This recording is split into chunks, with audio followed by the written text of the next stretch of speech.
Assalamu alaikum. Welcome to my another class. Today's topic is Jane Eyre, written by Charlotte Bronte, presented by Sanchita Mille.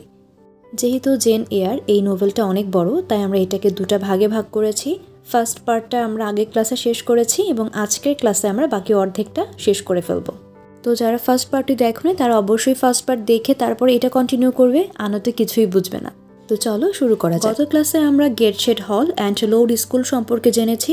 আজকের ক্লাসে আমরা Thornfield Manor and Rivers family সম্পর্কে জানব। আচ্ছা, reverse ফ্যামিলিকে মুর হাউসও বলা হয়।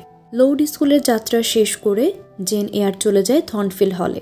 জেন এয়ার এখানে অ্যাডেলি ভ্যারেন্সকে খুব যত্নের সাথে শিক্ষাদান করে। এই থর্নফিল্ডেই জেন এয়ারের সাথে পরিচয় হয় এডওয়ার্ড রোচেস্টারের। এডওয়ার্ড রোচেস্টার হলো এই নোভেলের হিরো। জেন এয়ার এখানে এসে জানতে পারেন এই থর্নফিল্ড হলের মালিক হচ্ছেন মিস্টার এডওয়ার্ড রোচেস্টার। সে মূলত এখানে সবসময়ের জন্য থাকে না। অ্যাডেলি ভ্যারেন্স মূলত এডওয়ার্ড রোচেস্টারের বায়োলজিক্যাল কন্যা নয়।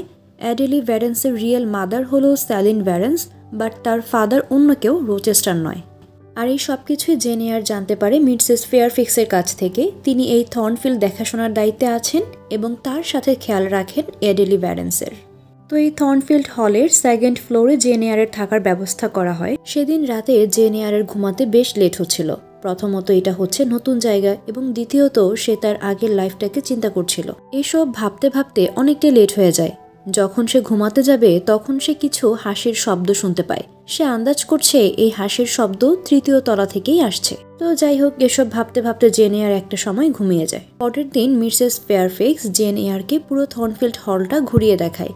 তখন জেন এয়ার তার সাথে গতকালের সেই হাসির শব্দের কথাটা শেয়ার করে। মিসেস ফেয়ারফিক্স তাকে জানায় সেখানে থাকে হচ্ছে গ্রেসপোল নামক একজন সার্ভেন্ট। তো যাই হোক, অ্যাডেলিকে পড়াশোনা করিয়ে ফেয়ারফিক্সের সাথে গল্প করে এদিক সেদিক ঘোরাফেরা করে জেন এয়ারের এখানে 3 মাস কেটে যায়। এমনই একদিন জেন এয়ার বাইরে বের হয় বিকেল টাইমে। সে দেখতে পায় একজন ব্যক্তি ঘোড়ায় চেপে আসছে এবং তার সাথে রয়েছে একটি কুকুর। হঠাৎ সে দেখে ব্যক্তিটি ঘোড়া থেকে নদীর পাড়ে পড়ে যায় এবং পায়ে আঘাত পায়, ভাঙার উপক্রম হয়। তখন জেন এয়ার তার কাছে যায় এবং তাকে সেভ করে। ব্যক্তিটি হলো এডওয়ার্ড রোচেস্টার, বাট তখন সে জানতো না এটাই থর্নফিল্ডের মালিক। যখন সে বাড়ি ফিরে আসে তখন বুঝতে পারে যে সে যাকে হেল্প করেছিল সে হচ্ছেন রোচেস্টার। তো বাড়িতে রোচেস্টার এবং জেনের বেশ ভালো কনভারসেশন হয়। জেনের পূর্বের কথাবার্তা রোচেস্টার শোনেন। ধীরে ধীরে তাদের মধ্যে বেশ ভালো একটা সম্পর্কের তৈরি হয়। জেন আবারও একদিন রাতে সেই হাসির শব্দ শুনতে পায় এবং কে হাসে এটা দেখার জন্য সে তার রুম থেকে বাইরে বের হয়ে আসে এবং দেখে রোচেস্টারের ঘরে আগুন লেগেছে আর রোচেস্টার অজ্ঞান হয়ে পড়ে আছে। সেখান থেকেও জেন তাকে উদ্ধার করে। তার এমন সাহস আর উপকার দেখে রোচেস্টার বলেন, আমি জানতাম তুমি আমার মহৎ উপকার করবে। এই কথা সেদিনই বুঝেছিলাম যেদিন নদীর ধারে পড়ে গিয়ে পা ভাঙলাম আর তুমি এই অপরিচিত ব্যক্তিটিকে সাহায্যের জন্য এগিয়ে এসেছিলে। কে যেন সেদিন আমার কানে কানে বলে দিয়েছিল, ওরে চিনে রাখ, এই মেয়েটিকে, এ তোর জীবনের শুভ দেবতা। এই ঘটনার 2-1 দিন পর রোচেস্টার কোথায় যেন চলে যায়। অবশেষে রোচেস্টার এলেন ঘোড়ায় চেপে। তার পাশে পাশে এক ঘোড়ায় এক সুন্দরী মহিলা, তার নাম ব্লাঞ্চি ইনগ্রাম। সবাই ধরেই নিয়েছে এই মহিলার সাথে রোচেস্টারের বিবাহ হবে, কিন্তু জেন এয়ার এটা মন থেকে মেনে নিতে পারে না, কারণ সে মনে মনে মিস্টার রোচেস্টারকে পছন্দ করে। আর যখনই রোচেস্টার সেই মহিলার সাথে একটু হেসে খেলে পাশাপাশি বসে গল্প করে তখন জেন এয়ার বেশ বিরক্ত এবং জেলাস ফিল করে।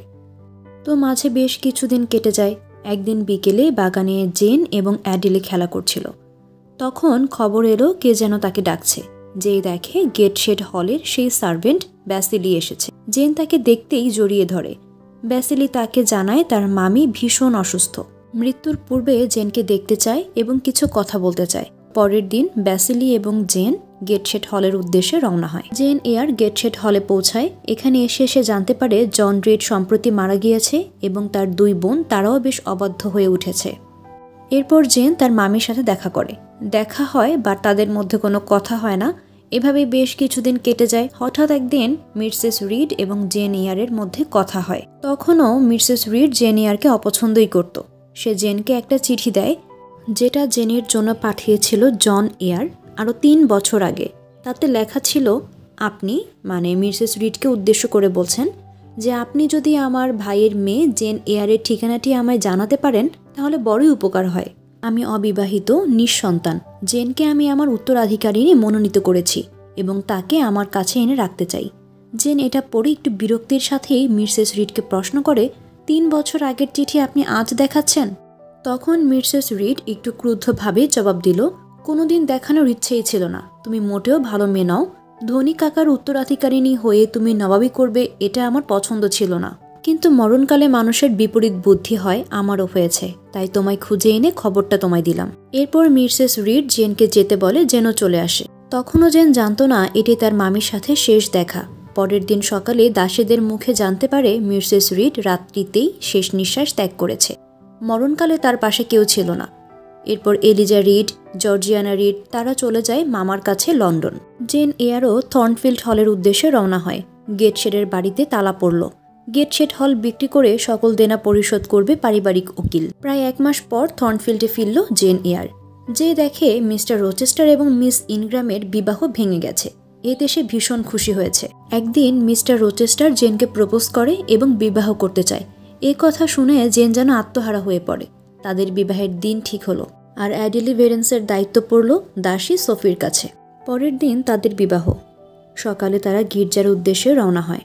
বিবাহের সময় প্রিস্ট সকলের উদ্দেশ্যে বলেন, এই বিবাহে কার আপত্তি নেই তো? তখন একজন এসে বাধা দেয়। তার নাম হলো রিচার্ড ম্যাসন। সে বলে যে রোচেস্টার বিবাহিত। সে বার্থা ম্যাসন নামে একজনকে বিবাহ করেছে, আর সে হচ্ছে আমারই আপন বোন। তখন রোচেস্টার সকলকে বলে যে তার স্ত্রী একজন পাগল। বিবাহ ভেঙে গেল। এরপর Mister Rochester, Jane Eyre, Mister Mason, priest এরা সবাই মিলে রোচেস্টারের বাড়িতে যায়। দেখে গ্রেসপুল বসে সেলাই করছে। আজ তাকে নতুন করে দেখল জেন। এতদিন তাকে পাগল জানত, কিন্তু আজ জেনেছে সে নিরীহ পাহারাওয়ালি মাত্র। এক উন্মাদকে আগলে রাখে সে, আর যাকে আগলে রাখে সে হলেন মিসেস বার্থা, মিস্টার রোচেস্টারের স্ত্রী। মিস্টার রোচেস্টার তার স্ত্রীকে চেয়ারে বসিয়ে বেঁধে রাখলেন এবং বললেন, এই হলো আমার স্ত্রী, যে বেঁচে আছে বলে আমি অন্য স্ত্রী গ্রহণে অক্ষম।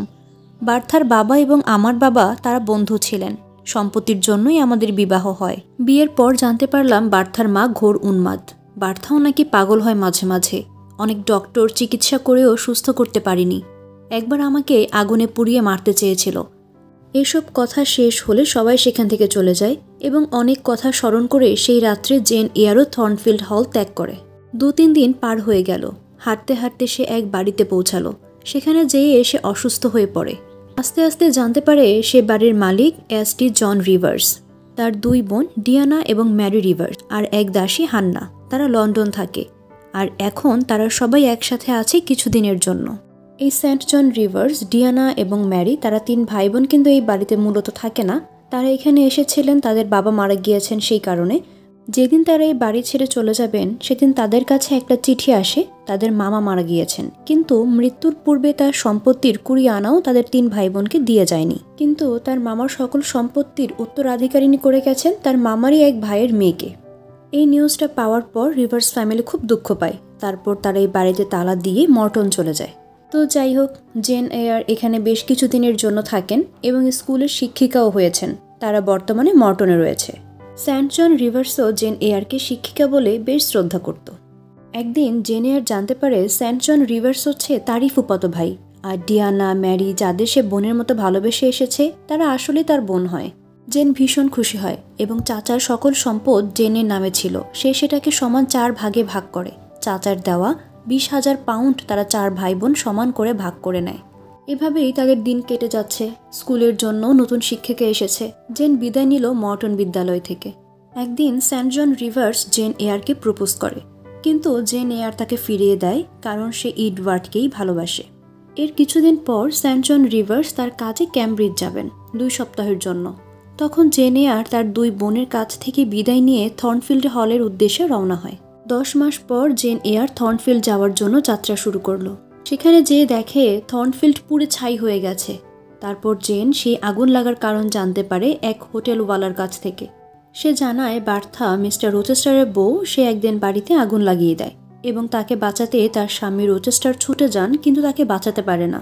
সেই অ্যাক্সিডেন্টে রোচেস্টার তার চোখ হারায়, অর্থাৎ অন্ধ হয়ে যায় এবং বাম হাতটা ভেঙে যায়, কেটে বাদ দিতে হয়। এরপর তার মেয়ে অ্যাডিলিকে সে বোর্ডিংয়ে পাঠিয়ে দেয় এবং ফেয়ারফেক্সকে তার বাড়ি পাঠিয়ে দেয়। আর বর্তমানে রোচেস্টার আছেন ফার্ডিন ম্যানরে, যেটা খুবই অস্বাস্থ্যকর একটা পরিবেশ, জঙ্গলের ভেতর বাড়ি। সেখানে 2 জন সার্ভেন্টের সঙ্গে সে থাকে। এই সব কিছু শোনার পর জেন এয়ার ফার্ডিন ম্যানরে যাত্রা শুরু করলেন। সেখানে যেয়ে রোচেস্টারের সঙ্গে তার দেখা, কিন্তু প্রথমে জেন এয়ার তার পরিচয় দেয়নি। পরবর্তীতে যখন রোচেস্টার জানতে পারে জেন এসেছে, সে ভীষণ খুশি হয় আর বলে, তুমি বেঁচে আছো, আমি তোমায় কত খুঁজেছি। এরপর তারা দুজন বিবাহ করে নেয় এবং অ্যাডিলি ভ্যারেন্সকেও বাড়ি ফিরিয়ে আনে। তারা তাদের জীবন অতিবাহিত করতে থাকে, তাদের একটা বেবিও হয় এবং রোচেস্টার তার একটা চোখের আলোও ফিরে পায়। তো এইভাবে নোবেলটিও শেষ হয়ে যায়। নোবেলটির অনেক ছোট ছোট বিষয় আমি বাদ দিইনি, মানে বলা ট্রাই করেছি, যাতে করে আমাদের ব্রিফ, শর্ট, ব্রড সবকিছুতে আমাদের হেল্প হয়। যদি আমার ভিডিওগুলো তোমাদের কাছে ভালো লেগে থাকে তাহলে অবশ্যই আমার চ্যানেলটাকে সাবস্ক্রাইব করে দিবে, কমেন্ট করবে, লাইক করবে অ্যান্ড শেয়ার করবে। তো আজকে ক্লাসটা এই পর্যন্তই ছিল। চলে আসবো নতুন কোনো টপিক নিয়ে। টিল দেন, আল্লাহ হাফেজ।